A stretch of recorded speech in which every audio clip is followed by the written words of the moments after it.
Warning. Information found within the Foundation database is classified. Access by unauthorized personnel is strictly limited. Perpetrators will be tracked and located and detained. We here at the Foundation have been given strict guidelines for everyone to listen, learn, and attempt to comprehend sensitive subject matters as ultimately tested. Willfully not joined, and any exposure to the subject material is considered highly dangerous, and viewer discretion is advised. Greetings and welcome to your SCP Foundation Orientation Program. As our new C-Class personnel, you will be interacting directly with some or all of the SCPs mentioned within today's presentation. You are reminded that all information given today is done so at the sole discretion of the site director, and sharing anything without authorization of a Foundation member with the correct clearance level will result in your immediate termination of your contract and the administration of Class B amnestics. By entering the room, you have agreed to be bound by these rules and to abide by all security protocols, containment procedures, and other Foundation regulations. Welcome, everyone. Hello. We're Been back. a very, very long time. Oh, yes, it has.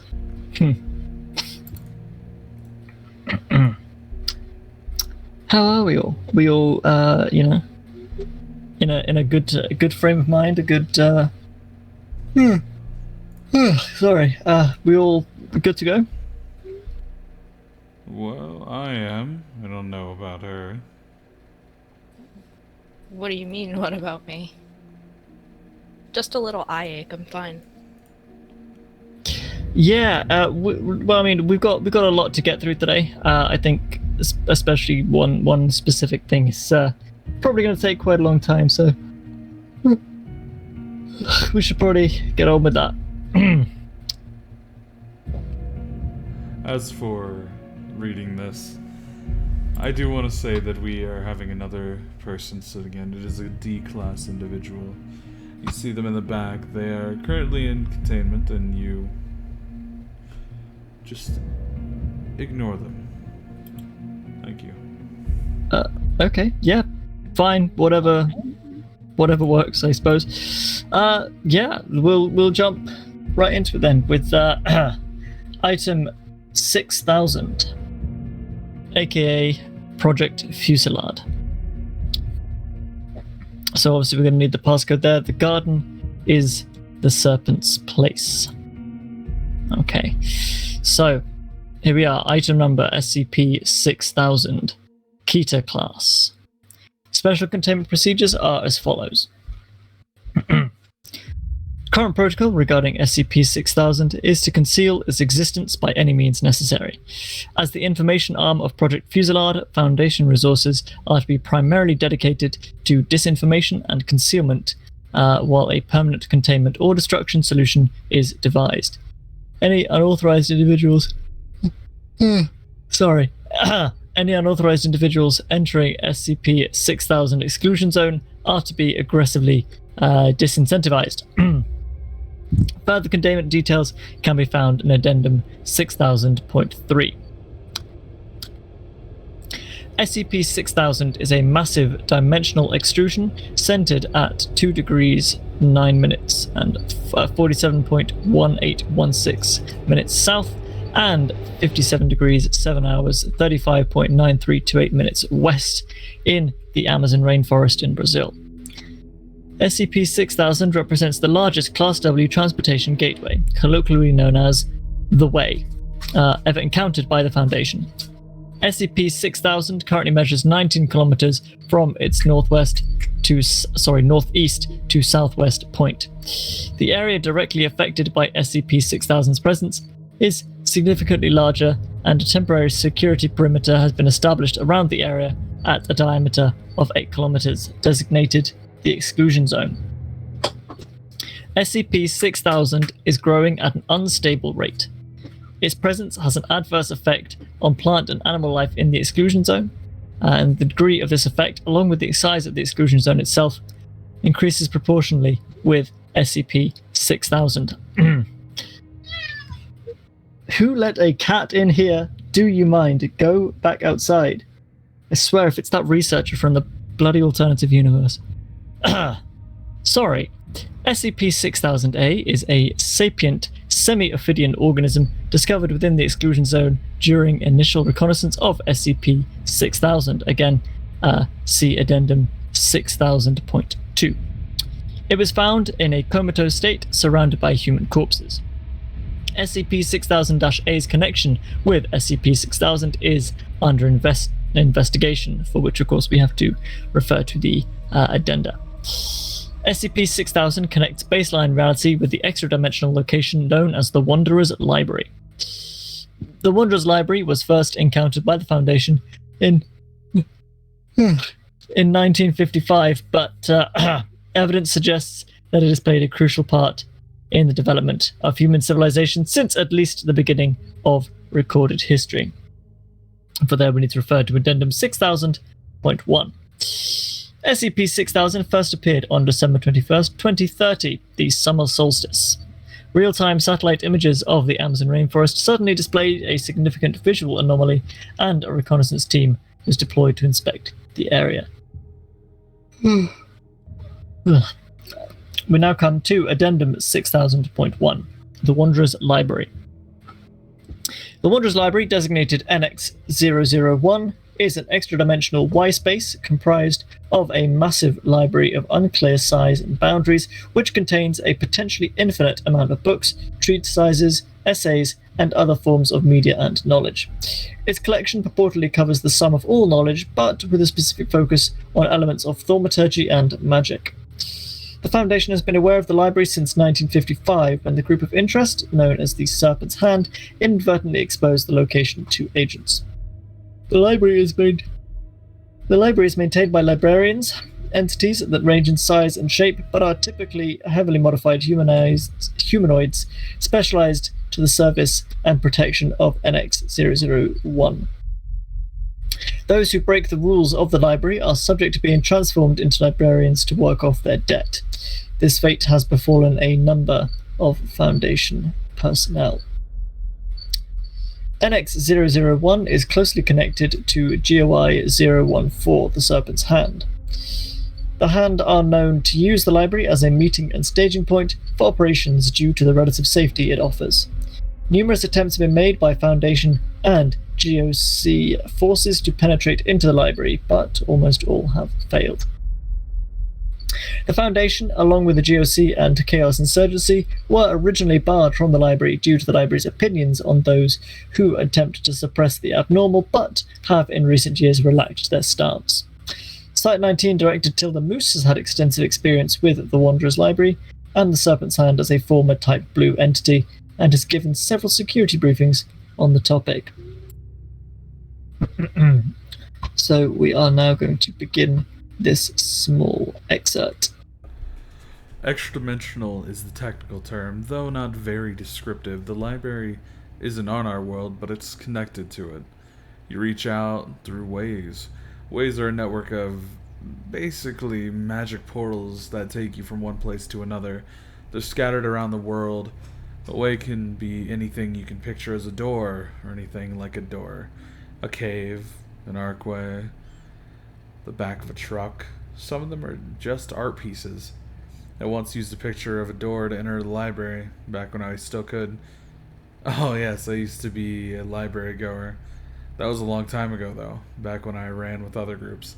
Yeah, I suppose otherworldly is the best word for it. Nothing quite compares. The architecture, the decorations they're not alive, but they're immutable, always changing. When I frequented, the place was on an Art Deco kick. You could look up and see constellations on the false ceiling. That all ended when I joined the Foundation, though. The library does not like us, to say the least. Especially not me. No, I would not like to talk about it. Moving on. And we come now to Addendum 6002, the initial encounters. So here we have an unexplained event report. The location is the Amazon Basin, Brazil. 2 degrees 9 hours 47.1816 minutes south, and 55 degrees 7 hours 35.9328 degrees west. The status is ongoing, and the time it began was 11:49 a.m. local time on December 21st. The disruption class is classified as Kenneck. Large visual and spatial anomaly, half a kilometer in length, resembling an iridescent rip in space. Nearby flora and fauna altered in shape, color, composition, and size, increasing in alteration by proximity to anomaly. Long-range visual surveillance suggests that it is a way leading to the library, but significantly larger than any previously encountered. Physical confirmation is required, suggesting immediate containment team and specialized detachment of Mobile Task Force Sigma 3. Although, as this edit notes, it really is beautiful. Communication from the 3-man reconnaissance team ceased after this transmission. A ResCon team and a firearm team from Mobile Task Force Sigma 3, aka the Bibliographers, were immediately deployed to the location. They found the surveillance team's equipment and supplies, but none of the 3 members. Tracks leading away from the site indicated that they had gone into what is now the exclusion zone. While searching for the missing reconnaissance team, personnel discovered the corpses of 12 unknown individuals dressed in robes at the foot of a thaumaturgic ritual circle. In the center of the circle was SCP-6000-A, coiled and in a comatose state. The entity was quickly airlifted into containment at Facility 57. In the interim, one of the fire teams was outfitted for an expedition into SCP-6000. Due to his extensive experience with NX-001, Waze, and the Serpent's Hand, Director Moose was flown in from Facility 57 where she was on an administrative visit to accompany the fire team. We come now to a log of the incident. So we have Chicago 1, aka Adam McMillan, Chicago 2, aka Tilda Moose, Chicago 3, aka Naira Flores, and Chicago 4, aka Esteban Bardem. Begin log. Beginning approach to SCP-6000. No sign of the recon team. Copy that. Chicago cuts through the tree line, advancing through the thick foliage. Wait, you guys hear something? Chicago freezes. Indistinct noises can be heard faintly. It's coming from the anomaly. You're still a click and a half out, Chicago. Copy. Keep moving. Chicago continued to advance through the jungle. There's something wrong with the air, Command. It's all shimmery like an oil slick. It's like an oil sheen on the plants. I've never seen anything quite like it. Taking sample photos. Look at this. A large portion of the tree trunk, extending several dozen feet high, has been transfigured into a bookshelf. There are no books present. When did that happen? It's still happening. Look. The trees immediately nearby are undergoing the same process as the bark and wood disintegrate to form natural bookshelves. This definitely isn't a normal way. Eyes up, folks. We're about to break over the ridge, Command. Copy that, Chicago. You're clear. Holy shit. Hold on. Chicago 1 adjusts his body camera. A large swath of the forest has completely disappeared and been replaced with a large cut in space, leading into an empty wing of NX-001. No books are on the massive shelves, and no entities are visible inside. It's empty. That's new. What the hell? Weird. Command, permission to investigate. Stand by. Permission granted, but two is gonna have to stay outside. Don't want to risk pissing them off. Of course. Roger. Chicago 3 shrugs off her assault rifle and sidearm, laying them on the ground. Chicago 2 draws her handgun. Chicago advances into the clearing, their boots clunking. Huh. Chicago 1 kicks the dirt on the ground. His boots hit something hard. It's hardwood, just covered by dirt. What the fuck is going on here? Chicago, approach SCP-6000's edge, looking inside. Hello? Anyone there? Permission to move in, command. Permission granted. Be careful. Chicago steps through SCP-6000, arriving on the other side. Chicago 2 remains on the Earth side. Command, you read. Loud and clear. Anything? It's totally empty. I don't like this. This place feels different from the library. I thought it was just me. No, definitely different. Look at the ceiling. There's no roof, it's just dark. The shelves are unvarnished. It's unfinished. I didn't realize that could happen. Distantly, a large noise is audible. Chicago adopts a defensive stance. Oh shit. A massive red millipede passes between two shelves ahead, ignoring Chicago. Its pincers skitter. Archivist. Command, please advise. You're authorized to attempt to peacefully engage. Air support has been scrambled from Facility 57 as backup. Copy. Hey! Hello! The entity turns to Chicago and screeches, slamming its pincers together. A feminine hiss is heard. I see your intentions. Be gone. Several Class 3 librarian entities clamber over the tops of nearby shelves. They are humanoid arachnids with elongated bodies, 4 eyes, and additional limbs. They wear the uniform of the reconnaissance team. Oh, Jesus. Hey, we've done nothing wrong. We haven't broken the rules. What is this? The librarians begin descending the shelves and advancing. Chicago begins to move backwards, closer to SCP-6000. Guys? Pull out now. Go. Chicago turns and runs towards SCP-6000 several dozen meters away. The librarians drop to the ground and lope along in pursuit, considerably faster, but further away. One catches up to and tackles Chicago 4, bringing him to the ground. Chicago 2 draws her handgun from the other side and fires into NX-001. Fuck, help! Chicago 3 turns and rushes to aid him, punching the librarian in the jaw. Several Class 2 librarians, hooded entities several meters high, holding lanterns around the corner. Chicago 3 turns to Chicago 1. What the fuck are you waiting for? Run! Chicago 1 turns and runs with the librarians less than a meter behind him, throwing himself through SCP-6000 just as two AH-1Z Vipers from MTF Delta 45 Rolling Thunder swoop into the clearing, laying suppressive fire near SCP-6000. Chicago 1 and Chicago 2 are repelled up to safely and recovered. That brings us to the end of that log. The sudden, unprovoked hostility from NX-001 and transformation of the reconnaissance team into librarians, a punishment typically reserved for serious breaks in NX-001 law, prompted an emergency council meeting the next day, while MTF Delta 45 maintained the security perimeter around SCP-6000. Chicago 1, Agent Adam McMillan, and Chicago 2, Director Tilda Moose, were evacuated to Facility 57, the ad hoc organizational facility for the containment of SCP-6000.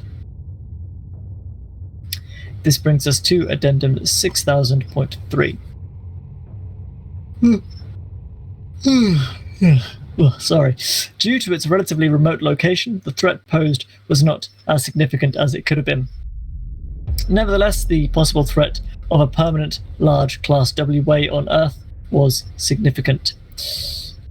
On December 23rd, SCP-Overcom, then known as Overwatch Command, authorized the first series of containment and mitigation protocols for the in-situ containment of SCP-6000. These were packaged together as Project Fuselage. The designation of Facility 57 as official containment facility of SCP-6000. The construction of a fence around the exclusion zone to deter wildlife and travelers. The requisition of resources for the long-term study of SCP-6000. The arrest of known cells of Group of Interest 14, the Serpent's Hand. And the authorization of members of MTF Sigma-3 to aggressively seek out means of combating NX-001. We come now to a council vote summary. The yeas 051, 2, 3, 5, 7, 9, 10. 11, 12, and 13. 054 said nay, and 056 and 8 abstained. The motion is passed. Shortly after this, SCP-6000-A awoke from its comatose state during preliminary examination by medical personnel at Facility 57. It immediately attacked, but was quickly disabled by security guards. While in containment, SCP-6000-A repeatedly referenced the Wanderer's Library and the Serpent's Hand. Due to her status as the senior personnel with most experience regarding NX-001, Director Moose was authorized to perform investigative interviews accompanied by armed guards to attempt to gain information on the subject. We begin the log. Hello? Jailer. Oh, wow, I haven't been called that in a minute. Your hand, then? No. Maybe. I cannot remember. I see. What do you remember? Floating in a void. Dreaming. Sitting under an apple tree. Hearing something whisper stories into my ear. Then waking up here on a cold metal table surrounded by men with knives. Sorry about that. Do you remember how you found yourself like this? No. Is there something wrong with my appearance? Oh, you'll have to take a look for yourself. Moose points a finger at a mirror on the wall. SCP-6000-A touches its face gingerly, running its fingers up and down the scales. Oh. So you didn't know. Okay. No. This is new. The voice did say that it would mold me in its image, but What voice? I don't know how long I was dreaming, but it was with me the whole time, dangling from the branches of a tree, murmuring tales and stories and myths. Stories about the jailers, the book burners, the library itself. But you wouldn't know about that. I do, as it happens. I've been in the library many times. Used to, anyway. I remember being told that some jailers could enter. Why? Beyond me. Various reasons. Information, travel, but there are quite a few restrictions. You're not allowed to help the rest of the Foundation contain anything. Is that not what you are doing to me? The situation has changed, to put it lightly. Ah, the way, yes? So you do know something about all of this. Tell me. And why would I do that? Because you've been cooperative enough. Because I went in and now 6 of my people have been torn apart by the librarians. Because you still have some humanity left over. Take your pick. A trade. A story for a story. My mind is bursting with stories, but the only way to know a story is to tell it. What kind of story? Why don't you tell me the story of your last time in the library? Why would you care about that? Because I remember the feeling of the library, but I can't remember anything about it. Maybe you will awaken something. Control instructs Moose to cooperate. It must have been 15 years ago by now. I was on the rocks with the hand. We didn't really agree on how we should go about improving the world we live in. There was a section of the library, the 5 archives. I don't know if you remember. I do. Great stone vaults filled with knowledge considered forbidden, even by the library's standards, where new librarians are made. impossible to get to. Yeah, that's what they all said. Nothing's impossible if you know the magic well enough. I spent months preparing and then set the rituals alight. Only took a few minutes and I was inside. The staff none the wiser.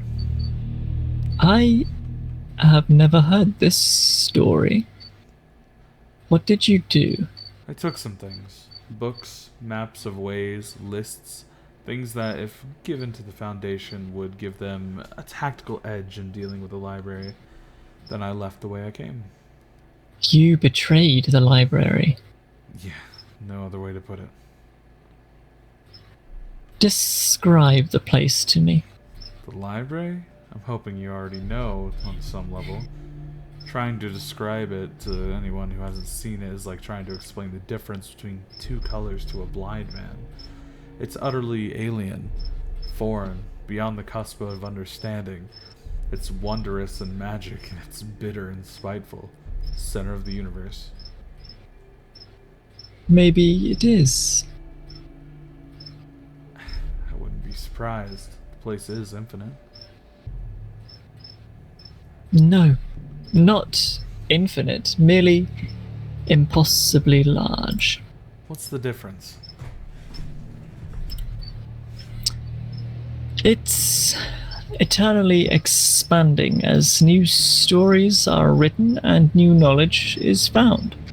It expands and consumes dead stories, stories that have ended, into itself, to turn them into shelves for other stories, so that something new might exist in their place. Huh? My story is about that, a bit. Once upon a time, there was a little girl who woke up and found she could spin fire. She lit toys, candles, papers on fire, until men with guns kicked down the door to her tenement and tried to take her away. That was when she learned she could also light people on fire, and found that it was much less fun. Then she ran, and ran until she met people, street witches and miracle makers, who were just like her. They opened a door to a world where she could be herself, without fear of reprisal. The library. Yes. She walked among the shelves and saw the docents and read every single story she wanted. But she came across a problem. Every story ended. Some were short, some were long, but they all came to an end, sooner or later. How is that a problem? It wasn't. Not really, but she couldn't stop thinking about the end of the stories, and one question always ringing out. What happened after? Did the characters struggle against their end, or was it a calm affair? I can relate, but what does this have to do with us? I don't know. I'm still sorting through the stories. I simply pick that which seems relevant. But I'd look for the Serpent's hand. They helped the girl. Maybe they can help you. And that brings us to the end of that addenda there, bringing us now to Addendum 6000.4. Fuselage responses.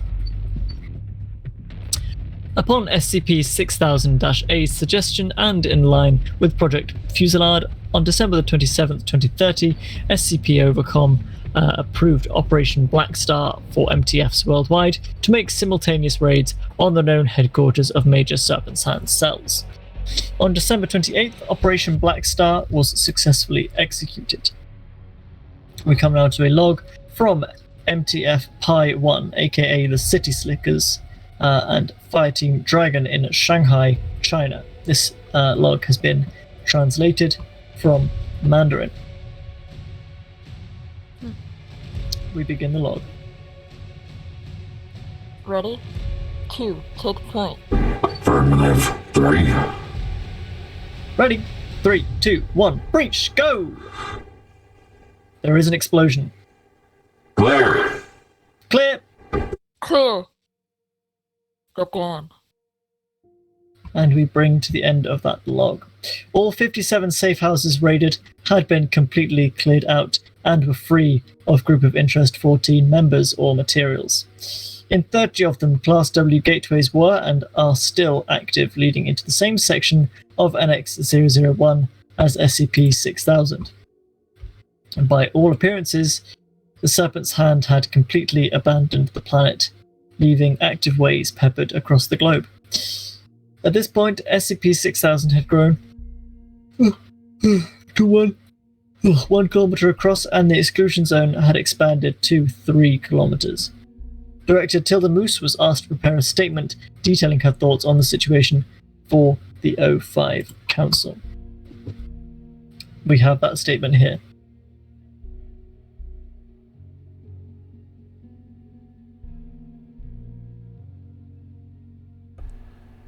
I don't know what precipitated this, but if the library's turned against humanity, the situation is going to be dire.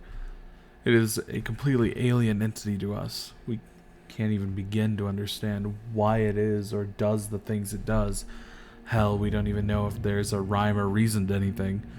Most Foundation personnel only know of the library in the abstract, but I, and a handful of others, have actually stepped foot in the shelves, and we can tell you that it at once humanity's greatest boon and its greatest threat. Imagine how much of history has been influenced by people getting into the library and bringing back knowledge they would otherwise never have had. Now imagine how fucked we'll be if all the source of all knowledge in the universe turns on us. I don't see the story having a happy ending. Director Moose has temporarily been relieved of their duties at Site 19 to consult on SCP-6000 containment efforts at Facility 57. So we now come to Addendum 6000.5, Fuselage containment efforts. An incident committee was hastily assembled at Facility 57 on January 19th. The members are Director Tilda Moose, Agent Adam McMillan, MTF Sigma 5, Applied Force Liaison Joseph Kurtz, and large-scale containment specialist Jay Vasquez. We begin the log. No, the Amazon is too high profile for that sort of thing. Have we considered the Atreus array? Initial experiments out of the exclusion zone using SRAs on SCP-6000 seem to have no effect. Damn it. What the fuck is this thing? It's a way. Ways aren't matter. They're not quite energy. We barely understand anything about them. Waves dissipate a few minutes after formation. It's been weeks, and 6000 has only gotten larger.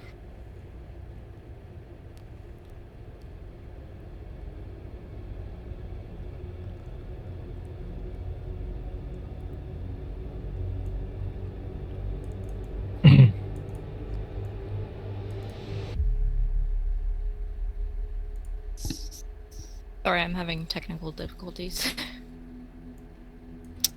As always. Hey, you had some earlier.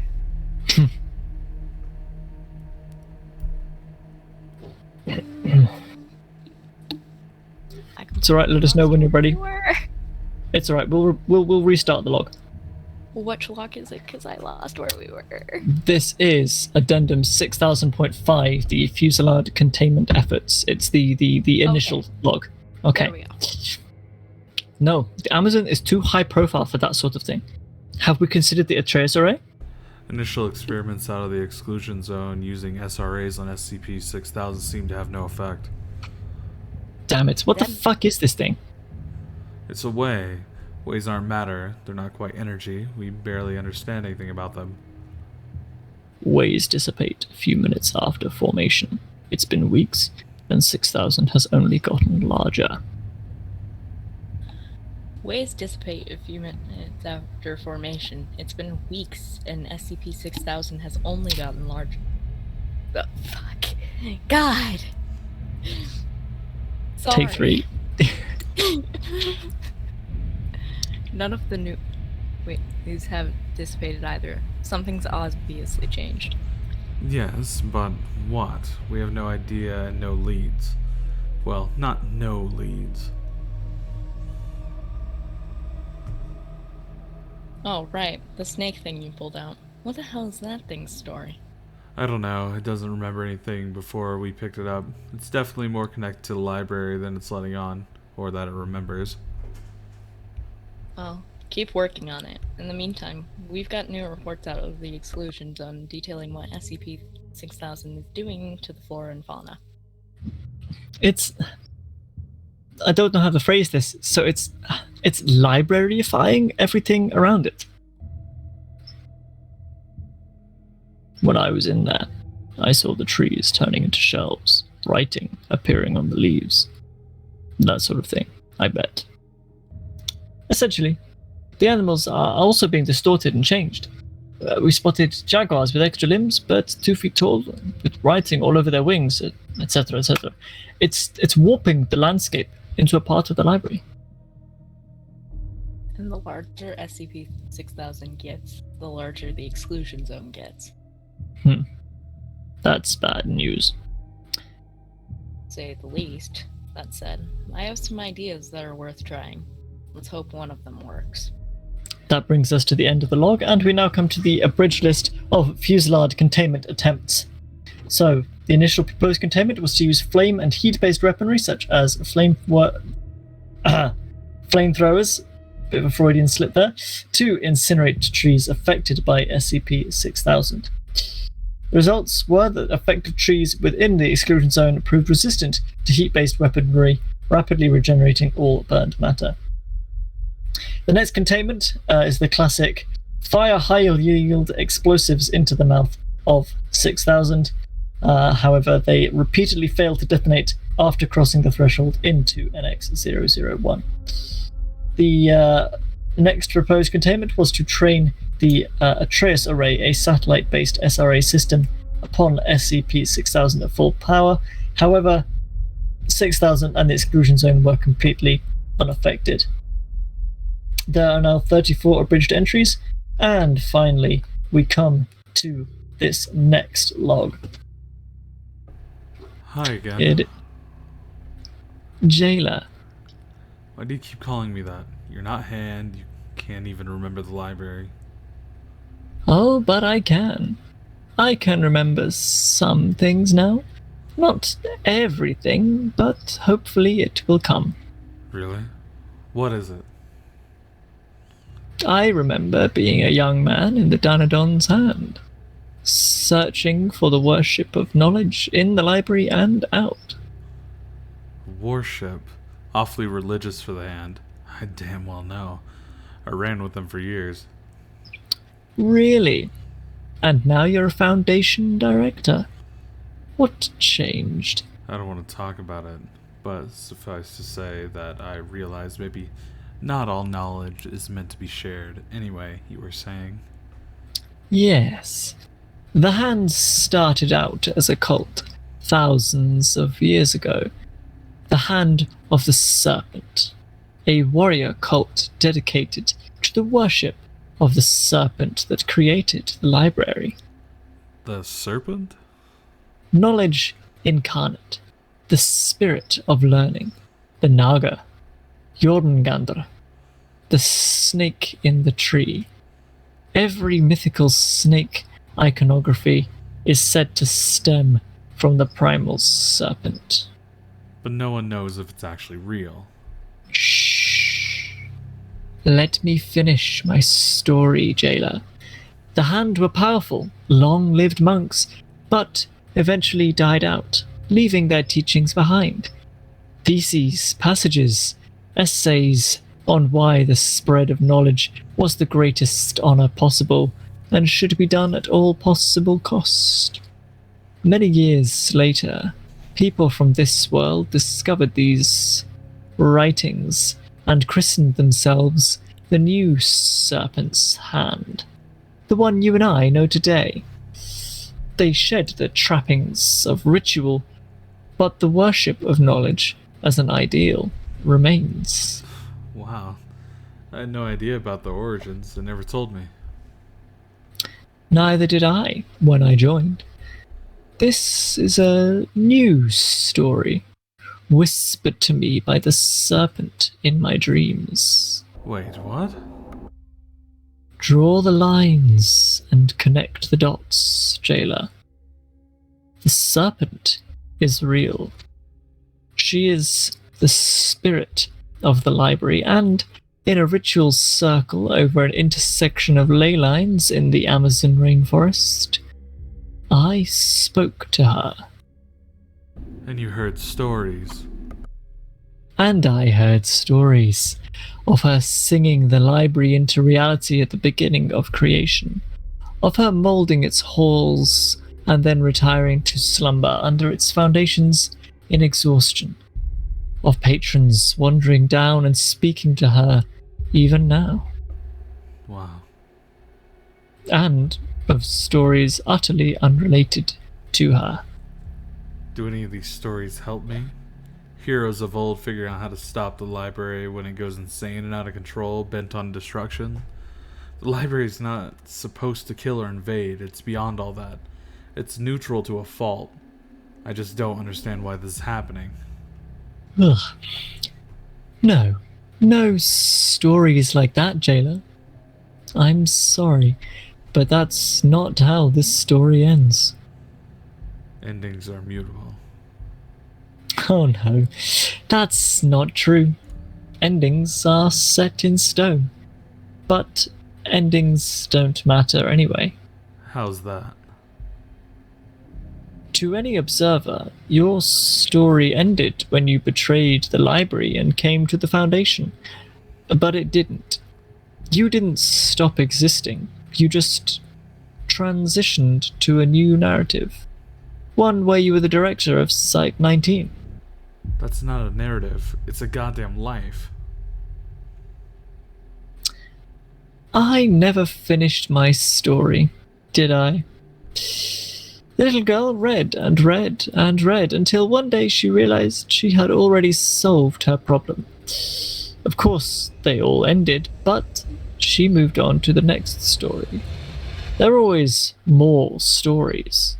No point in lamenting what was inevitable when she could move on. I only wish it ran like that in real life. Yes, all the stories I see with the Foundation staring down the end of the world, they have the book burners by their side. I suppose there's something to say there. Rivals, allying themselves against a threat greater than either could imagine. Smoking ash, a fusillade of fire against a wall of trees. Wait, a fusillade? How did you... Go now. And that brings us to the end of that log. And now we come to Addendum 6000.6. The GOC conclusion. Per SCP-6000-A's statements, a vote was held on whether to declassify details of SCP-6000, the surrounding situation, and Project Fuselage to liaisons of the United Nations Global Occult Coalition in exchange for assistance in containing or terminating the anomaly. The Council vote summary is as follows. 051, 2, 3, 5, 9, 10, and 11 vote yay, 054, 7, 8, and 13 vote nay, and 056 and 12 abstain. The vote is passed. Diplomatic agents were deployed to the GOC's operating headquarters in Germany for a pre-arranged meeting with material regarding the current status of SCP-6000 and associated subjects. Upon deliberation, GOC officials inked a statement indicating interest in expanding Project Fuselage to a joint venture.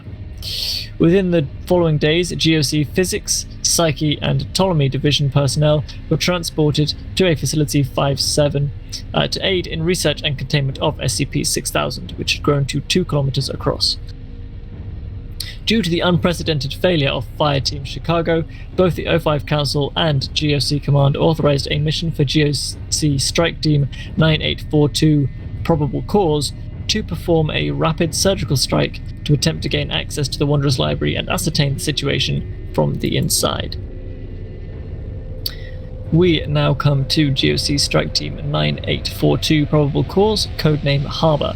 Agent Adam McMillan and Director Moose advising from Command. We begin the log. Moving through the forest. Copy that. This place is fucked.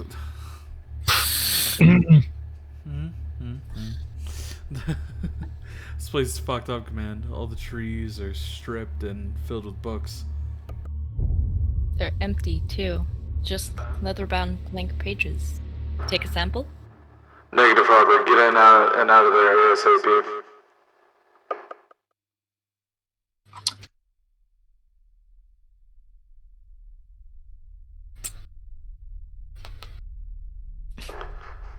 Roger. Contact. A large figure passes through the tree line ahead. Harbour drops to the ground, silent and unmoving. They remain there for a minute. Clear? Clear. What the fuck was that, Command? It looked like a librarian. Class D. KTED. Sorry, not used to the GOG slang. Roger. No worries, Skipper. Let's move. Coming up on the TE now. Holy shit, it's huge. Estimate, Harbor? Gotta be 3.5 clicks minimum. Roger. Any entities in sight? Negative. Moving. Harbour rushes from the tree line through SCP-6000 and into NX-001. We're in. You read? Yep, remember, see if you can find anything or anyone that looks like it could answer some questions. Roger. Going quiet. Harbour moves through the empty shelves of the library, progressively clearing the corridors for several minutes. They eventually find a lectern holding a single thin book. Got something. Harbour 3 moves to the lectern. The book's cover is green leather and has the title In Progress embossed into it. Odd. Taking it. Roger. The same hissing, unidentified voice from Chicago's incursion is audible. No, you are not. Who said that? Who? Why are you here? Do not lie to me. Fuck. Harbor, come in. We're following orders. No. Why are you here? I don't know. Because you wanted to see what the other side of the fade was like. Don't worry. Curiosity is a virtue. Once I was a patron here, desperately consumed with questions about the logic of the library. You wanted to know how infinity worked. How is it possible that a library could be truly infinite? Where did the space come from? From stories, of course. The library takes finished stories into its shelves and takes finished worlds into itself, often one and the same. You are book burners. You are pure of heart, though. Little children ordered around by men who hate what is going to happen to their story. You are welcome here. All of you. You survived for a reason. Both of you. With that, the signal cuts out and the log ends. After Harbour's signal cut out, SCP-6000 exhibited a rapid growth pattern, growing to nearly 3 kilometers in a matter of 2 hours. Foundation deep well solutions began being considered. Addendum 6000.7, a veil failure. Following Operation Harbour, several radio signals began broadcasting from SCP-6000 and all ways found during Operation Black Star at at various frequencies. The message contained therein was simply the same hissing feminine voice repeating the exact coordinates of SCP-6000's epicenter and the phrase, "The garden is the Serpent's place." Within hours, the larger global community had discovered the signal, and it began to quickly accrue attention online and through the media despite significant Foundation efforts to impede its discussion. We come now to a selection of online message boards. Here is a post by a user. You guys seen the pictures coming out of Brazil? MSM is probably going to get a hold of it by tomorrow and suppress the story, but it's insane. I have no clue what the hell is going on in the Amazon, but the pictures make it look like some sort of oil slick. It's kind of beautiful. The Wall Street Journal posted a headline, "The Amazon Anomaly." Another user replied saying, "Yep, turns out I'm not nuts. My friends have been hearing her on their car radios and hams too." A woman's voice, sort of nasally, repeating numbers. Coordinates, I think, and the words, "The garden is the Serpent's place." Sounds biblical. Maybe a passphrase of some sort. Now, here's the kicker. If you look on Google Earth or anything for the coordinates, everything's fine. Doesn't show anything out of the ordinary. But if you use a back door to get into the wildlife observation cameras scattered around, the cameras went offline immediately after, but I managed to save this image. Starting to think I should go down there. This could be big. The Guardian posted a headline, "Brazil under lockdown." Containment efforts simply contributed to individuals' belief of a conspiracy and eventually resulted in several individuals attempting to reach the exclusion zone on foot over the following weeks. While individuals were amnesticized, the larger movement surrounding SCP-6000 continued and is continuing to grow. The knowledge of SCP-6000's presence to the global community seemed to rapidly accelerate its growth. In the following hours, it expanded nearly 6 kilometers across with no signs of stopping. GOC tactical nuclear solutions are being considered. In addition, on January 21st, Agent Macmillan failed to appear to several Fuselage briefings and meetings. A search of his quarters at Facility 57 revealed a thaumaturgic ritual circle drawn into the floor. Surveillance camera footage displayed him spending an hour the night beforehand crafting the circle before performing the ritual of an unclear purpose. It is believed that his capabilities were already burned out at that point. However, he disappeared from his quarters at 7:55 a.m. at local time. Surveillance footage from the exclusion zone showed a sudden burst of light at the same time and a glimpse of Agent Macmillan moving through the foliage, presumably into SCP-6000. The following note was left in his quarters in a sealed envelope addressed to Director Moose. Sorry, Tilly. I used to spend weeks in the library's shelves, perusing everything I could come across. It was otherworldly, in the most literal sense of the word. I'm sure you understand the feeling. The difference is that you couldn't go in. You made the choice between the library and the Foundation. When I first entered, it was just a mission. I experienced something amazing, something well beyond what I thought was ever possible. And I thought it was a damn shame that we looked at something so magnificent and only worried about how it might hurt us. I can see now that's not the case. The librarians are only hurting the people that try to stop the expansion. I have no intention of doing that. This is the end of the story, not the one where we somehow come up with a silver bullet to fix everything. The only thing I can do now is change how I feel about it. I just want to sit in the shelves and see the false stars again. I think this is my happy ending. We come now to another log, another interview between Director Moose and SCP-6000. Jesus, you knew, didn't you? How the story would end? Of course. I've been telling you that. What? I told you right at the start that this isn't that kind of story. You don't find a silver bullet to fix everything, jailer. That's not how it goes. Well, I'm not going to roll over and die. I don't know why I'm even talking to you. You sent 4 good men to their death. No, I didn't. No one has died, jailer. Weren't you listening to the Serpent? What did you just say?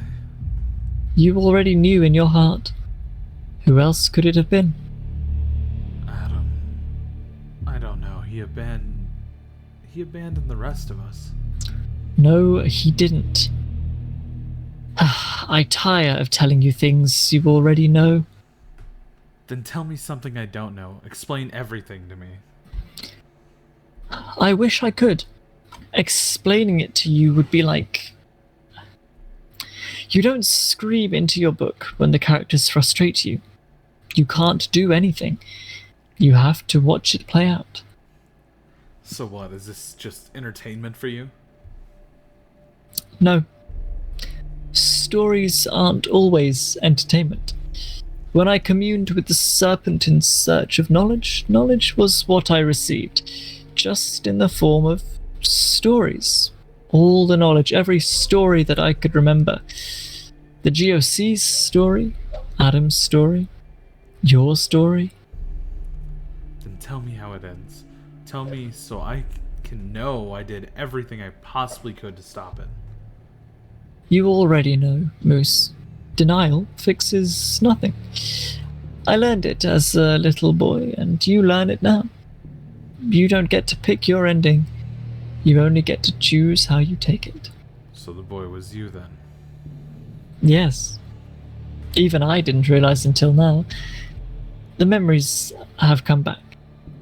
I came to that ritual wanting to know how my story ended, and I learned how this world's story ended. Luckily for me, they were one and the same.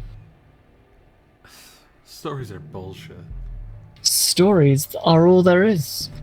This one ends with two people sitting in a room, talking. And then they vanish into thin air. Sobering. In a sense, you should be flattered. Why in the world would I be flattered? You left the library on your own terms.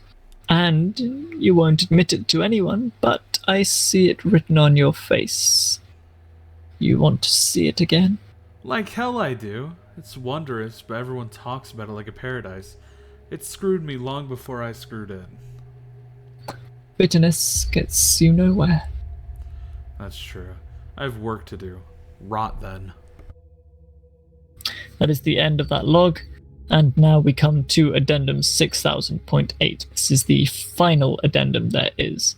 With the unprecedented failure of the Veil Protocol and the ensuing response by NX-001, the entire Amazon basin has been quarantined and placed in Foundation GOC jurisdiction under Project Fuselage.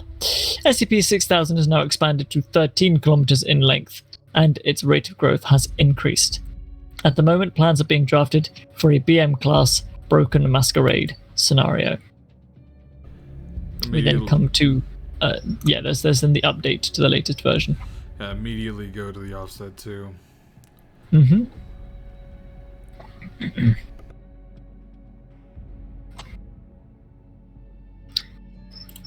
Shall I begin? Yes. Project Fuselage. SCP Foundation Global Coalition Joint Clearance File. Oh. Level 1, 1000 classified. Item SCP-6000 Apollyon. Special containment procedures. Containment of SCP-6000 has failed. All Foundation/Fuselage personnel on Earth should report to their site's HMCL supervisor to receive further instructions.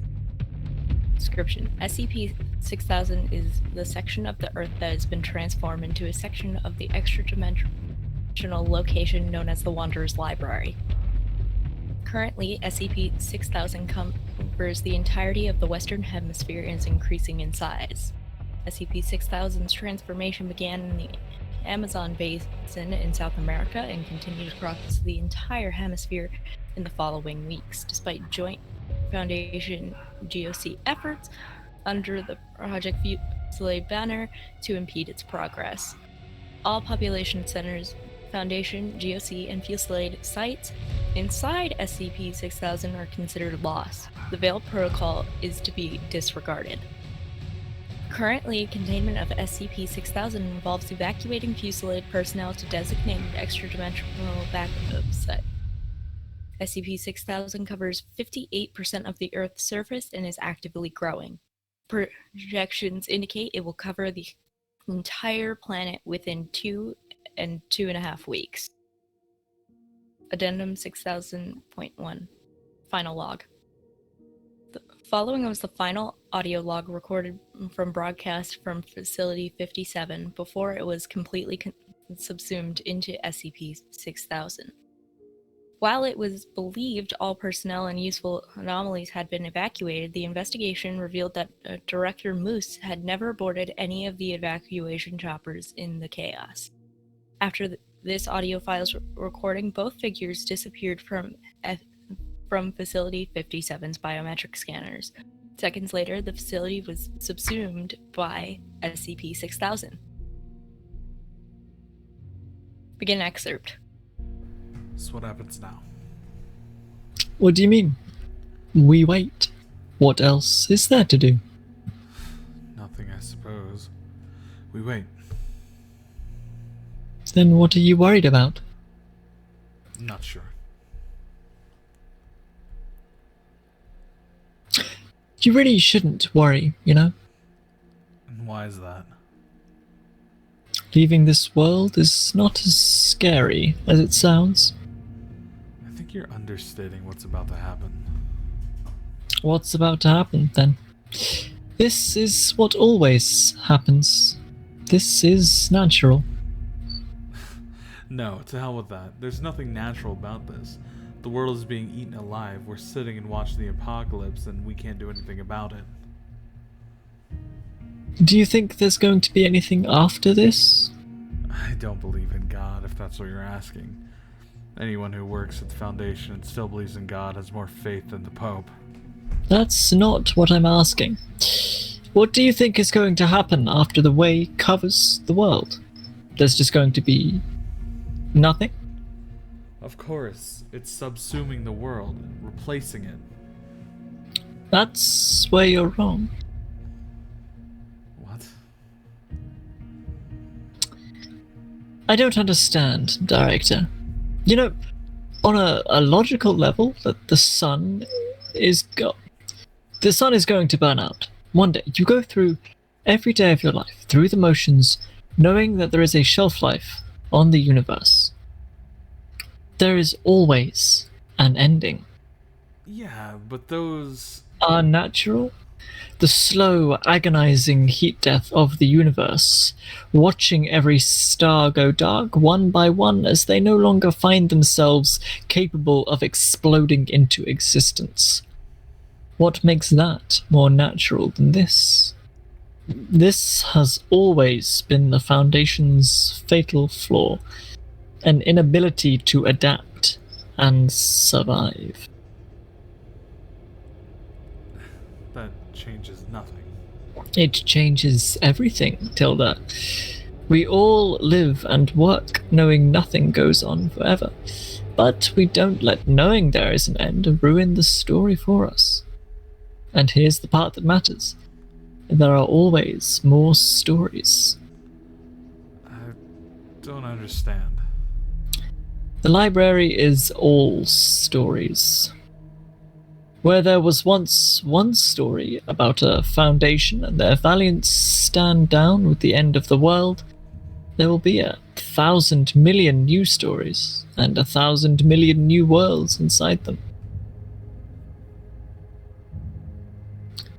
The library doesn't just connect all worlds.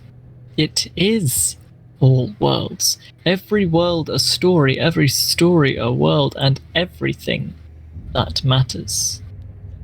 So it's not out of control.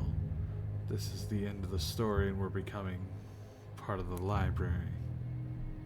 I suppose you could put it that way. Didn't you want to visit the library again? You seemed like you missed it. Agent Macmillan certainly did.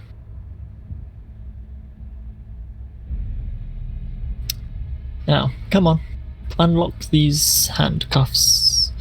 You don't want to miss the end of the world, do you? What? So, what? Nothing I or Adam or anyone could have done would have stopped it. It was pointless. The point was the same thing that it's ever been. To make new stories where there once was nothing. Be happy, Tilda. Your story is going to be remembered forever.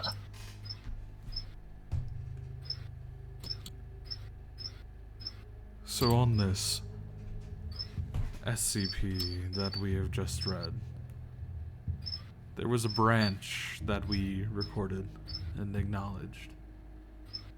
One that was always in Moose's mind, and one that we now have on file. There's two things that they wanted to say, and to this day, there was no definite answer on what happened. We only have the two outcomes. Those links that are provided below.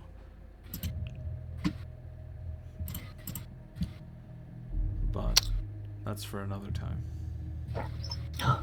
It is? We're not gonna do it right now? No. So, that is a lot of half-truth in that SCP that was there. It is an event that happened on not our own world. In one of them, yes.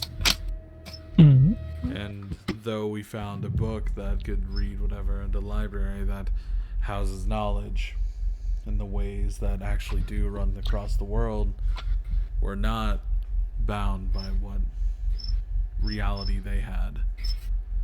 Tilda was a very real person.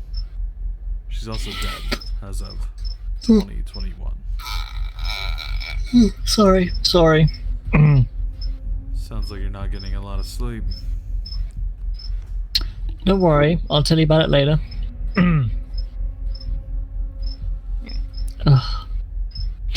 I'm fine. I just need get a cup of coffee or something when we're done. I'm sure I'll live. I didn't die on the way here. Which makes a fucking change.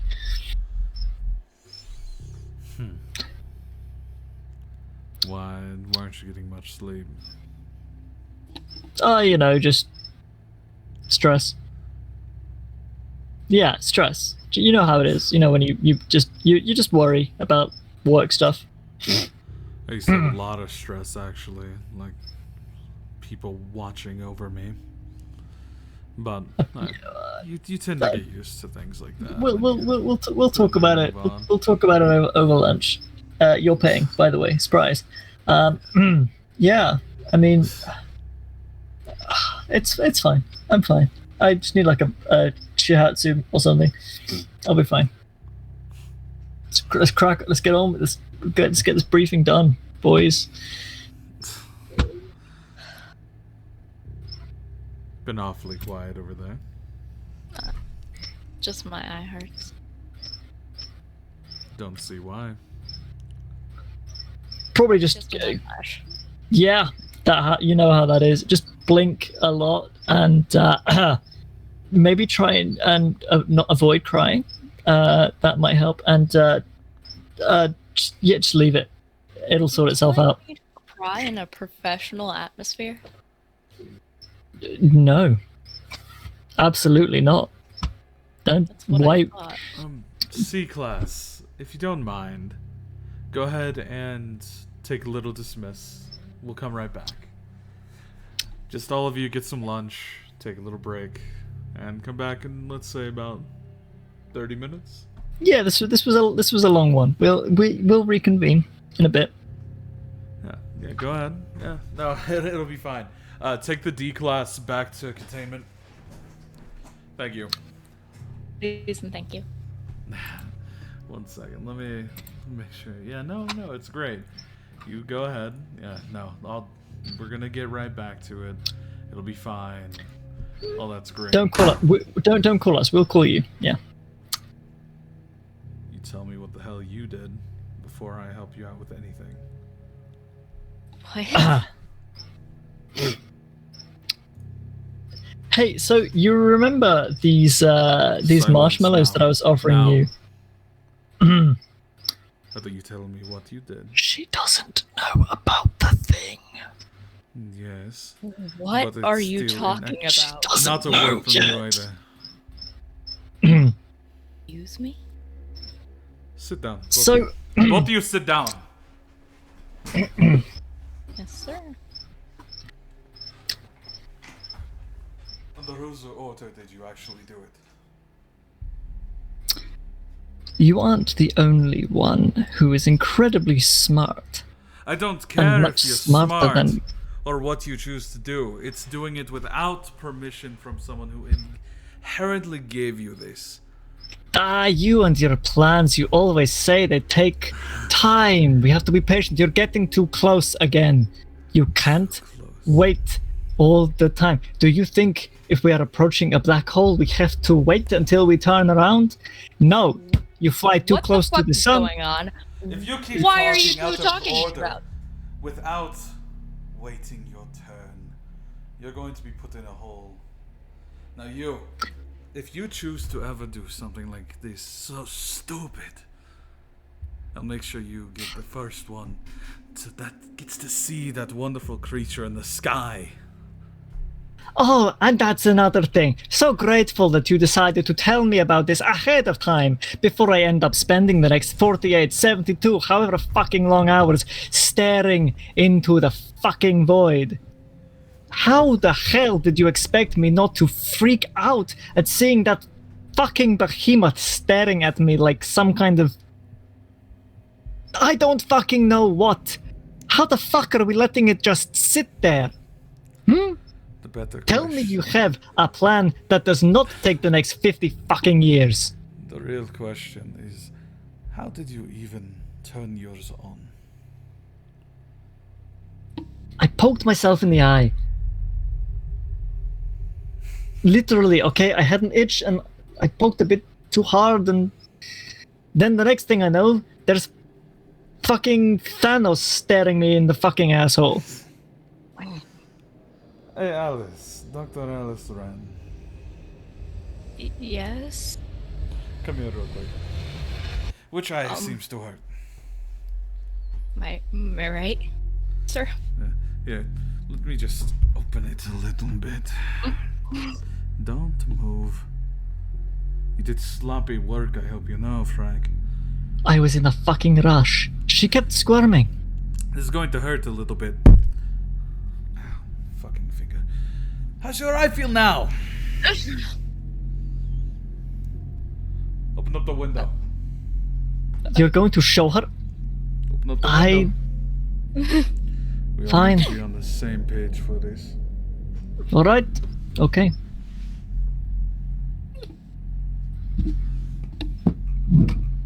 There. It's open. Now, Alice, I'm going to warn you. You're going to look outside, you're going to look into the sky, and you're going to see something that you don't want to see. Go ahead. Go look out the window and look. Okay.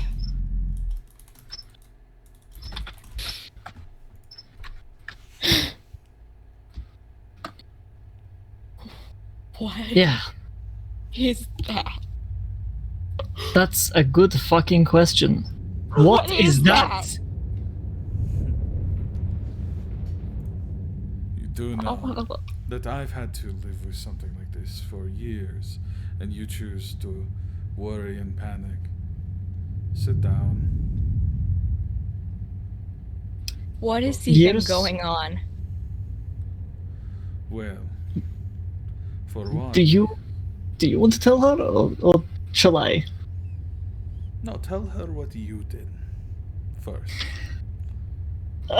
Without her permission, or without her knowing. Alice, have you ever looked at my eye? Closely, I mean, not just in passing saying, oh, he has some kind of implant or cool tattoo or something. Hmm? I've never noticed or saw anything. Look now. You see? You see it? That's the glowing? Foundation symbol. Yes, Incorrect. but not quite.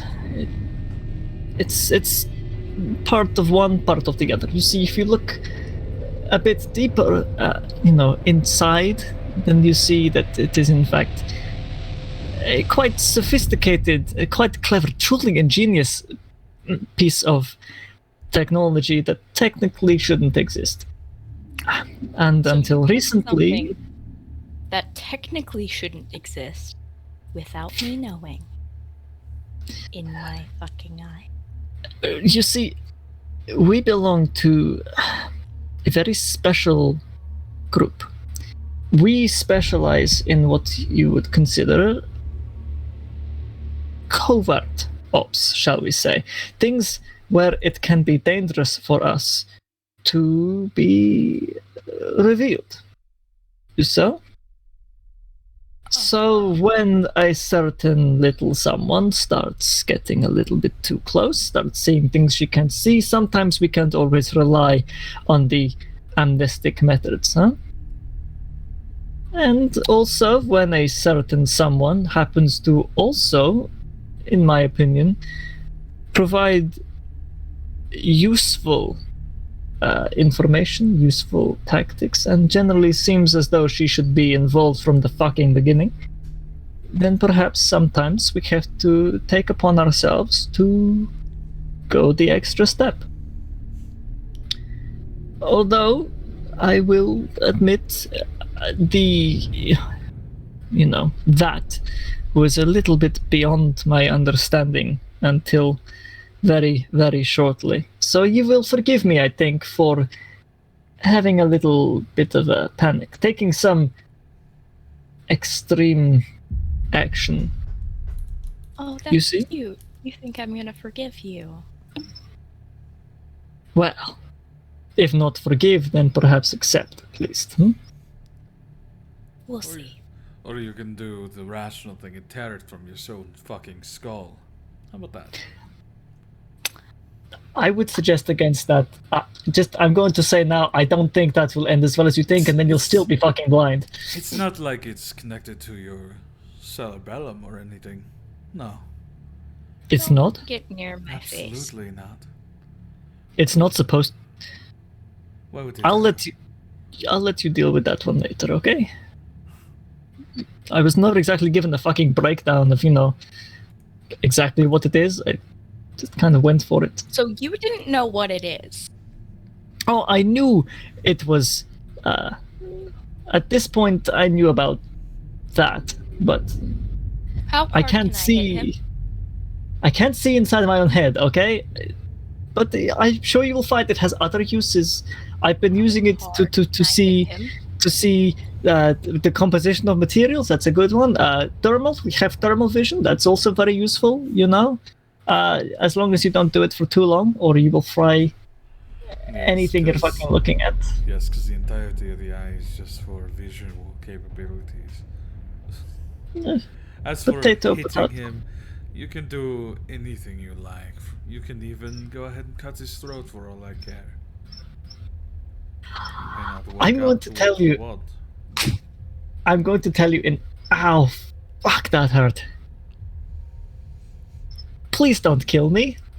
Because then how are you going to explain missing researcher, huh? How will you explain to Foundation where I have gone? And why there is a Just say corpse? You took too many candies and you lost your way. How unfortunate. You see, no one has ever died from amnestic overdose, so I think you may be can fine. the first. You got lost on the way because you forgot where you were, and Fine. you stumbled into an SCP room. If you're going to kill me, Unfortunate and sad. if you're going to kill me, then do it quickly, because Lord knows I could do with the fucking rest after staring at that thing. And I'll tell you what, I a don't plan think is you easier deserve with death. a plan is easier with 6 hands, huh? No? Oh, you think that you get to just die after being given such a gift? No, you are marked for life, for the rest of existence, and you think you can just die? Go ahead, stab him right now. Do it! Why would you do? Oh. That's uncomfortable. Ugh. Just close your eyes and open a minute. I think I'm going to have a small nap. Okay.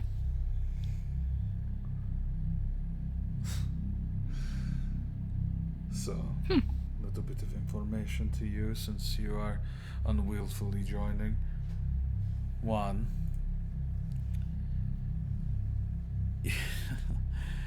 You are marked, and you will no longer be able to die in a traditional sense. We are not truly linked with the Foundation. We are simply an asset to them. We are... Any word to them, any word to the Foundation, I'll make sure that you have a permanent residence inside the beast you saw outdoors. That would be stupid and illogical. Given what others have done, not really. There's a lot in this world that we do not know. There's a lot of realities that we can reach to that are just out of our fingertips reach, out of what our eye could see. You can wake him up now, he's probably fine now. I'll just pull the dagger out.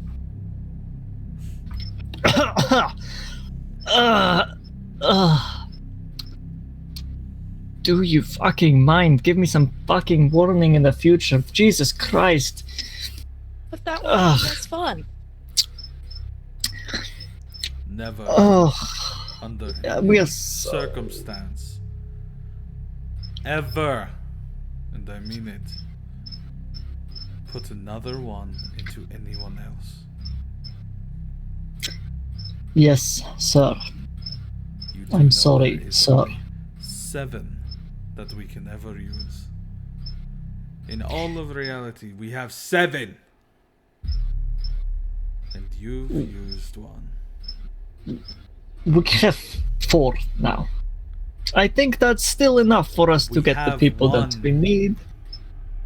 We have There 1 are- left. There are 6 of us.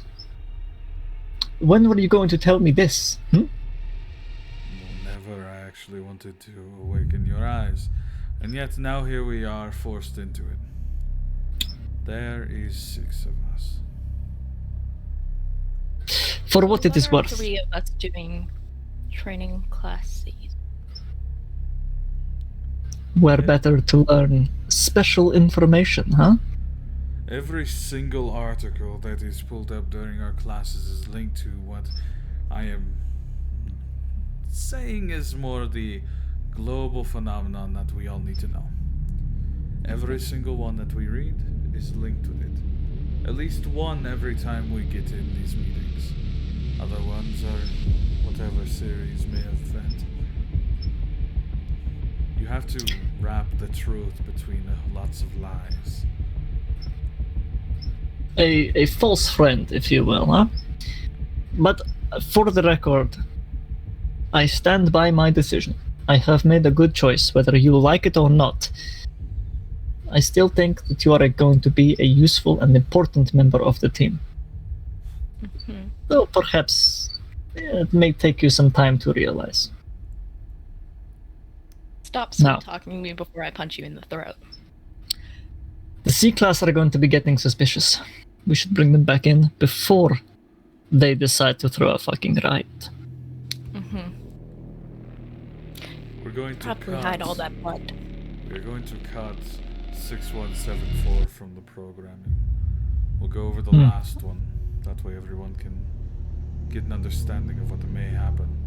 But after this, we are sending them all home and we are sitting back down. Okay, Simple as that.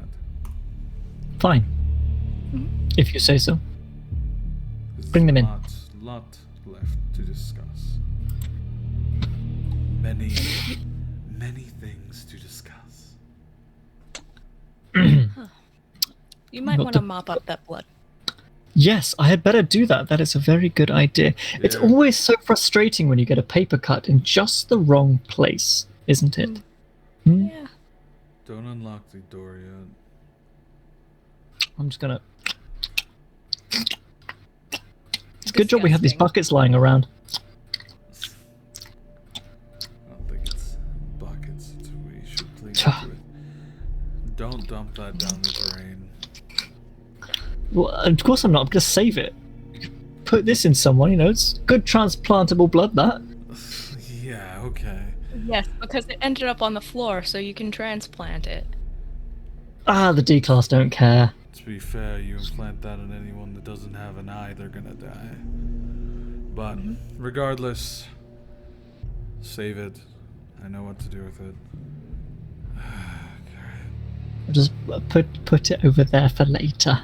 Yeah. Go ahead and unlock the door. Yes, guys, come on back in. Come on, if I get everyone just file in. It's all right. Bring your sandwiches. Bring your sandwiches. That's fine. Come on, come on, come on. Hey, Quick. don't drop your drink on the floor. Come on, we just had We have a mess in it. schedule to keep people. Come on, let's go. Gosh. If any of you Right. touched my lunch, you're dead. Fucking Bill. Bill's been taking it up. I don't know what happened. Frank, I've we all been know saying that it. you were stealing the lunches for the past 7 weeks. I'll have you know, I've been bringing in my own lunches as a fair trade. Okay. I'll have you. My wife makes a great carbonara, so whoever's getting it, they're in for a treat Is that- for 7 weeks in a row. Yeah, they really enjoy the I same really meal. enjoy it. I really do. Good. Well, you know, we should have I was you over being for dinner. sarcastic. I've been eating the same thing for weeks. Oh. Well, that's Yeah, fair you enough. eat That over and over again. Anyway, I'm sure I can get next time. all of you, I want you to take a moment. This is about to get very deep, and you need to calm down and get relaxed. Now, SCP 999-J. The object Nine. class is of Apollyon. Special containment procedures. It is possible to contain or prevent SCP-9999-J from occurring. No method of doing so has yet been discovered, however. SCP-9999-J is a multiversal metaphysical chain of events that result in the continuation of an MK-class normalcy collapse, which will eventually infect Prime Reality. This event has been observed across multiple realities and is currently propagating at a geometric rate. While there are theoretically infinite number of realities that SCP-9999-J is capable of infecting prior to occurring with ours, such an event is also mathematically inevitable at the current rate of infection.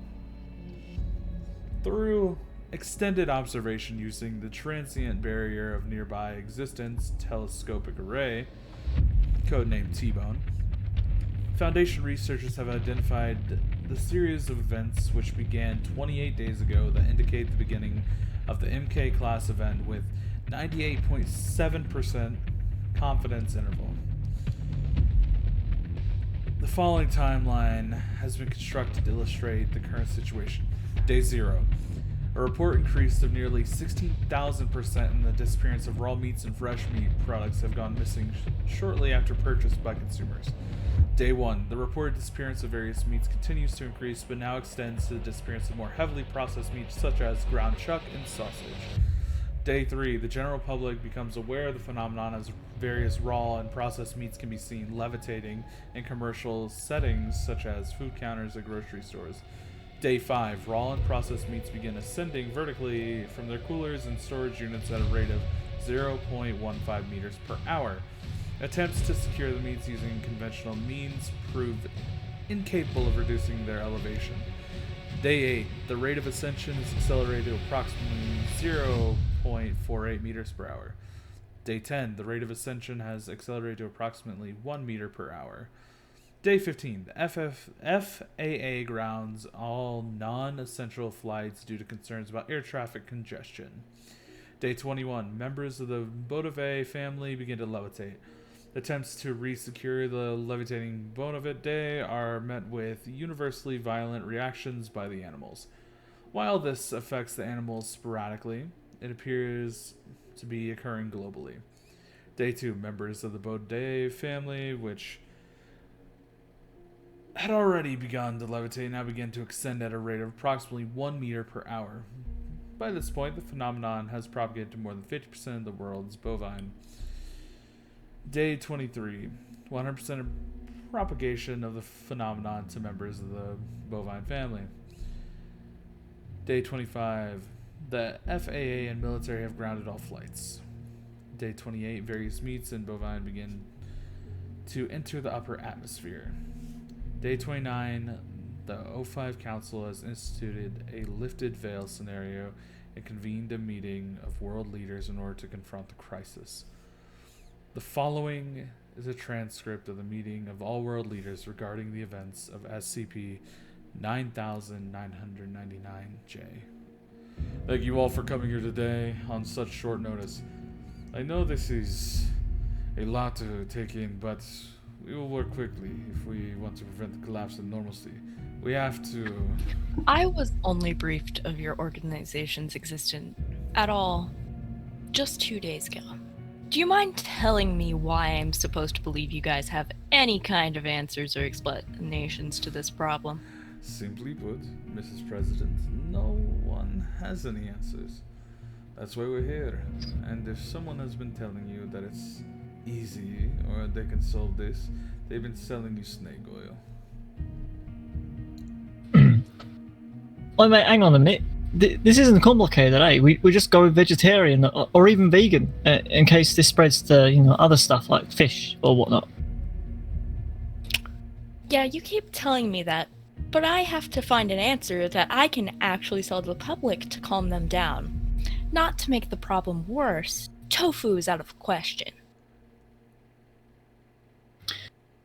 We get along very well with nice light salads and pasta dishes instead of so much beef, if you could. Zip it, Frenchie. I need you to respect that the American way of life is at stake here if we're going to get anything done. This matters. This will affect lives. Tens of millions will starve without this beef. Everyone, please. If I could just refocus your attention on my briefing. Hello, we have reviewed your materials and I think we've been able to formulate a perfectly reasonable and cost-effective approach to the problem that will protect all of our interests. Please be quiet, UIOU. Alright, Foundation. Tell us what we need to do now. Matter of the fact is, about a month ago, all other realities started to have their enemies levitate and then ascend. We don't know why, we don't know who or what started it, and we don't know how far it will go. All we can say for sure is that this is going to happen here and it's going to happen soon. So you're saying you don't have any way to reverse this or prevent it once it starts? That's correct. We don't know how to stop it and we don't know how it ends. I really hope we can resolve this soon in some way that all of us will find satisfying. Yes, we do too, and that's why I've gathered you here today to lay everything out. The way we've seen everything building up, we feel leaving here with a resolution is really important. Well, one thing my constituents cannot stand for is to simply have this event end or pass us over with no real release of this tension. We, that is to say the people reading my report, are going to demand answers. I understand that, but frankly, you're not entitled to them if we can't find them. And I am under no obligation to share anything with you unless you help me find a resolution here. Hey, partner. Nobody wants that. Of course. And I don't want that to happen either. But what choice do I have when this is so high? Hold on. Did he just say He refused when the to read the stakes pun. are this high? He Son. refused to read This the is a pun. fucking pun? Oh, Jesus Christ. I'm severely disappointed. I have to upvote this. I'm sorry. I hate it so fucking much. I love this. So, though that was very much comedic, it's a very real thing actually happening. And it's not just bovine and steaks and meat like that. There's been some families affected. Some floating off and joining the atmosphere. Are you talking about the Bovidae family? You make a joke like that again when this is actual matter. I'm sorry. I couldn't resist. But I mean it. People, just like you and I, have been slowly but surely raising and building up. It's not that surprising. I used to work with this girl. She was an absolute cow. Can I punch him? Yeah, punch him right in the gut. No, That please one don't. spot. You fucking bitch. Oh, Call totally me a worth it. bitch again Totally worth and it. see what happens. I'm just gonna have a sit down right here. But to everyone else, don't worry. We have everything planned out and everything's going to be set to protect us all. If in the event of a full worldly collapse, we will have you reconvene at certain locations and we will have it all reconvened and set in place so you are safe.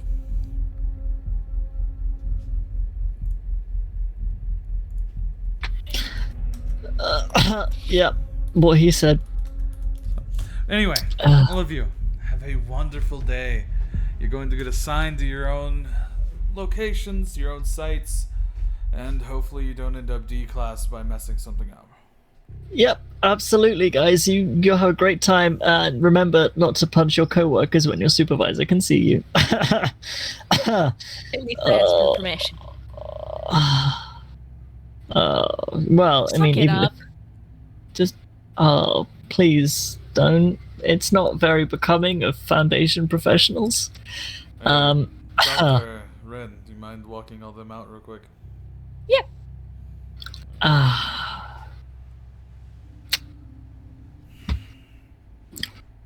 I just want the reason why you thought it was smart to do such a thing.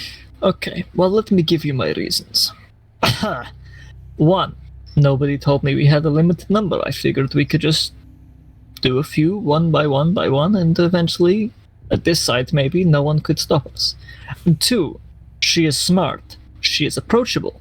She is funny. But most importantly, she is not stupid. The more and more we do weird shit like before, the more and more likely she catches us. And if she's not on our side, what do you think she will do? We can't keep dragging her up every time she happens to walk in the door a bit too early. And reason number 3, I just wanted to see if I could. Okay, I admit it, fine. I just wanted to indulge my hubris and just decide whether or not I had that power. And I do. Admittedly, I don't think I did it quite as well as you, so you might need to tidy it up a little, but that's pretty fucking cool at least. You have to admit. You No didn't training. fail. You didn't No fail, training, you no put it in. preparation. Normally, Not- it's a lot easier when they're dead. When they're... What did you say? I thought you said dead. I think I came back in at the Dude. wrong. Now come on back in. It's easier to you do dead? when they're dead. Because there is a chance that with more than 70% of people dying due to the system shock just from the eye being implanted. I'm surprised that Ren isn't dead. Well, more proof I picked a strong one, but let's just roll back a little bit. I trusted you to help me after the accident, and you killed me on the table to put this eye in. That is what you're telling me, You said, in your exact words, do everything you can to make sure I'm okay. And I did. That is true. You did. I can't deny. So what? Was I not part of your plan from the beginning? Was I an accidental addition? That day I had a choice, much like what you had with Ren. I chose whether or not to include you under order of someone else. They agreed, and I went ahead and implanted it in you. It's been dormant, sure, but things are in motion now that changes just everything, that really how we view the world. Be honest with me. Just tell me the truth. If I had come to you 2 weeks ago and I said, hey, we should put an eye in her, would you have said yes? Would you have given me your blessing, your permission, the training to do so? Would have been a few weeks. I would have taught you how. I would have told you how risky it is with only 2 left, and then went along with it. But you needed Well then. training. I was worried that death over everything else. In that case, I apologize for not coming to you sooner. I admit I was concerned that you would not quite see eye to eye, if you will excuse that turn of phrase. No. I believe Do you you want have to be another stabbed dagger. again? Please don't Yeah, stab here. me again. No, please, Here you please. go. Don't do it. Don't do it. Stop.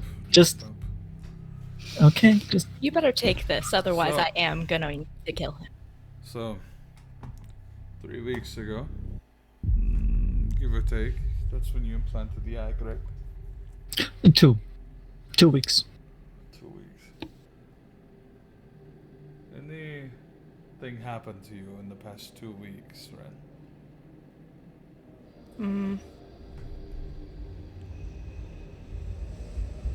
Dreams? Of? I can't remember. I just remember that I had a dream and that I kept having trouble falling asleep. I know what you mean. The fear of knowing that when you fall asleep, you will see something that you don't want to. You don't know what it is. Your brain, when you awake, it blocks the memory from being recalled, but it knows, it remembers the feeling, the fear, the abject horror, the inability to do anything but sit and watch. I had much the same when I first awakened myself. Several questions. Fire away. I'm here for answers. The one thing I want to say before any questions, that creature, that entity, watching over not only our world but many others, has currently been in our system for about 2 years now. One day it appeared when I had the eye implanted.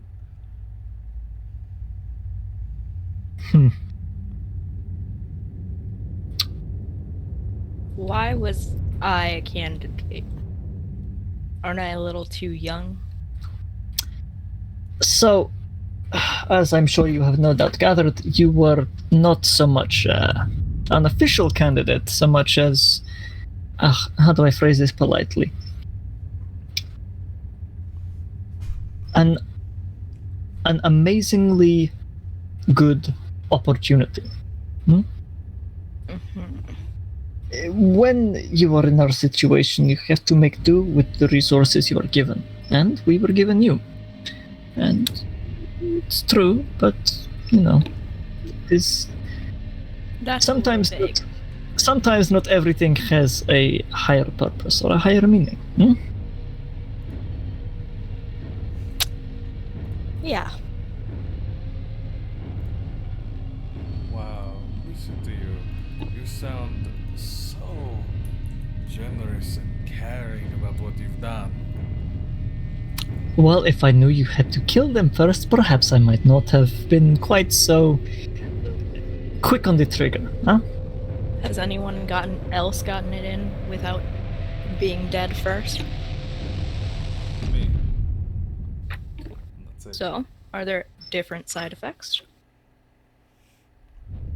wishing you were dead. Nightmares. Well, yeah, obviously. Nightmares. Knowing that something is out to get you, even if you shouldn't. The paranoia is very imminent, but you grow with it.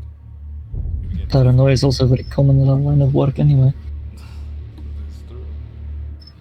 But other than that, it's fairly same issue than with the people who didn't die. Okay. The only time that we've ever really had an issue is, well,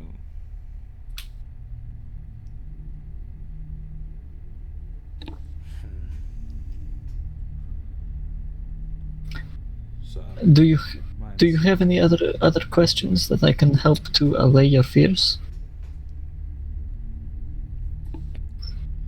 I'll write them down. Or, well, keep them in my mind. I'm sorry. I can remember well enough not to forget them. Hmm. But I highly doubt I'll ask you. Yes, well, I suppose that's fair. I suppose we are not on for lunch next week. Absolutely not. Actually, you have to. You, Right. under no situation, can ever give away who we are, what we have, or anything beyond that. You have to continue your normal life as you have. That's why I gave her a clear one. I figured maybe the ink was not quite such covert ops, huh? Doesn't matter what color you gave, it will eventually turn into what we have. No, it is fair. I haven't actually ever showed you all what happens when it's fully alive. No. Here, No, I don't think you have. take off my glasses for you. Alright. I'm going to, kinda hurts when I do this, but I'm gonna cover my left eye, Mm-hmm. and it's going to turn yellow, I hope. Yes, it will. Huh. So, Well, ain't that the thing, huh? the color of the eye is based on who you are. It's not anything else but the glow and the heat that comes from it. It's not just from, like, the thermal, no. It's as if you're being torn from this world to the next, over and Do over. the colors have meanings? No. It's based on who you are. Not that he knows of, anyway. They said the same thing about SCP-096, remember? The disc changes color when people hold it. Takes you to the same world, of course, but a different place. Perhaps we are being torn to different places somewhere else. You said this thing is in many worlds, after all. Who's to say we're seeing the same one? Far from you as possible. Oh, don't you worry. The universe and the multiverse is a very big place, huh? These eyes, something I've not told you all is, they are linked to a global consciousness, one that we are able to reach across multiverse to multiverse to.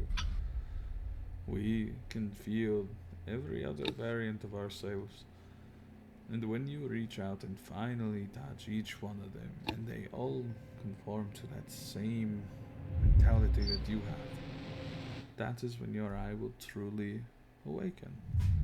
And at that point, your mission truly starts. What's my That's mission? What's my mission? That is for another time. It's not like we have all day to speak about this, but likelihood of you all being on that. It depends on how long it takes you all to awake. that would explain. Oh, don't worry about it. It's not important right now. Huh? No. So, you know the O5 Council. Well, obviously you don't know them personally. I had a dream that there was like it was like the O5 council of my head. There were lots of us. We were sat in a room, a table. It was in a void somewhere, and we were discussing this and that and the other. And each of us was the same but different. In most of us were still scientists of some kind. One of us was a doctor, and one of us was an alcoholic. But you get the point. We all were the same with minor changes. Like something had happened else in our life to separate us somewhat. And if what you're saying is true, then that sounds to me as though I may have been reaching out, as you say. It also explains why more than half of them ignored me completely. They can't see me, but I can see them. Who's to say? Or they were just ignoring you, which I wouldn't blame them. Oh, why must you hurt me so with your words? You know they cut so deep. Not quite as deep as that knife you stabbed me with, though, so don't do that again, okay? Okay. We'll see. I'm never going to live that one down, am I? No. So we keep up appearances, we keep up how we normally acted before. And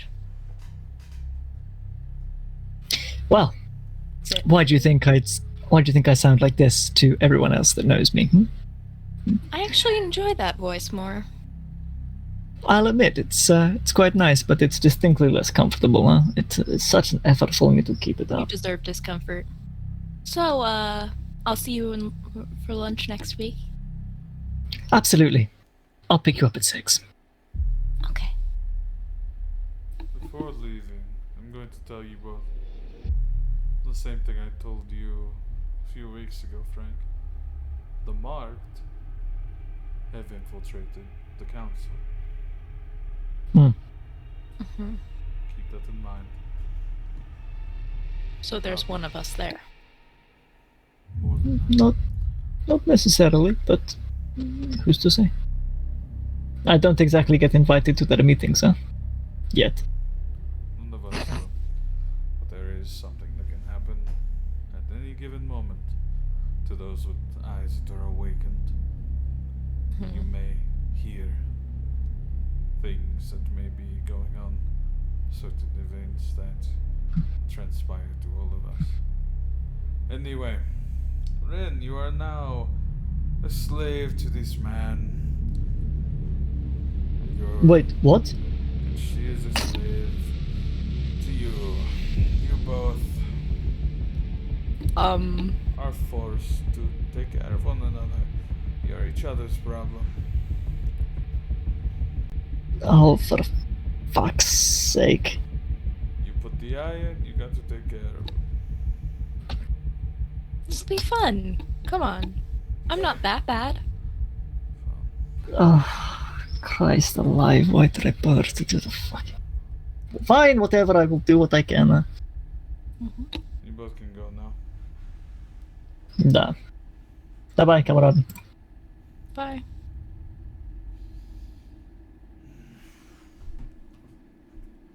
You're lucky he took his knife away.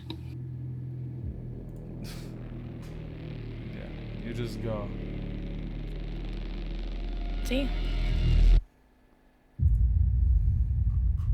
It's my phone. Let's pull this out real quick.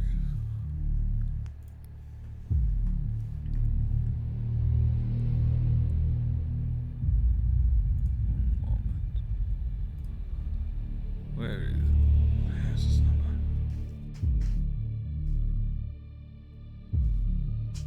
Yeah. Well, we have one less now. Under Frank's wing now. No, not like I would choose it. But it's not a bad addition. You're just one far too early. I know it's going to have some repercussions to all of us, but it's fine. How long can one be sick for? Weeks? Maybe a year? It ain't too bad. But no, the last one I need you to make sure is locked away. Not like I have access to it. Make sure no one else does either. Yeah, no worries. No worries, Sigmund. I'll talk to you later.